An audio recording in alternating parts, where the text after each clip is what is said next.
Right now, it's no secret these midterms are big, possibly the most important in decades. And what happens today could signal huge shifts in the balance of the political power. That's a possibility many in the nation's capital are eyeing. That's where we find CBS 17's Washington correspondent Bree Jackson. She and everyone in our Washington bureau have certainly been busy today. Bree, what's the atmosphere like? Well, there's a lot of excitement because there's a lot at stake here on Capitol Hill with Congress up for grabs. Now, as you guys have been talking about, really a lot of people have their eyes on those House seats.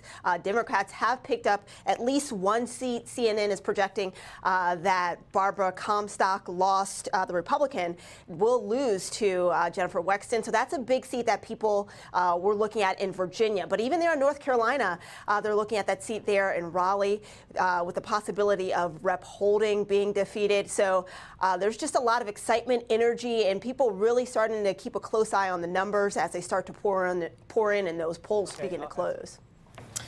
Well, Bree, what impact could these midterm elections? Everyone's talking about the balance of power in the Senate and the House. Not so much so in the Senate right now, but everyone's looking at that House.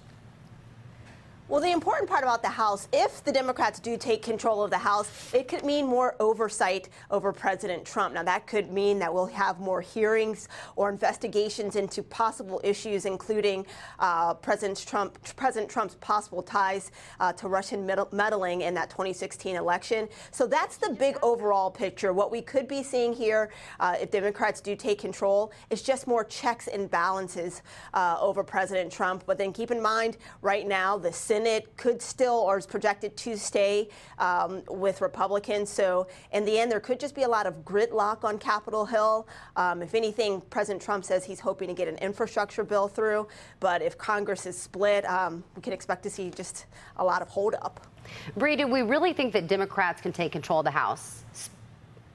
Do we think that's the million-dollar question? I mean, it's one of those things where once the polls start to close across the country, or now that polls across the country are closing, we'll get a better idea. I mean, right now, people see a lot of hope. Democrats see a lot of hope in that blue wave happening with seats such as Barbara Comstock's here or near the Virginia area, in the northern Virginia area, being taken, because that was a seat that Republicans had held. And the key point that we're seeing across the country is that Republicans are in closer races than many people expected. And so that's what's making Democrats hopeful.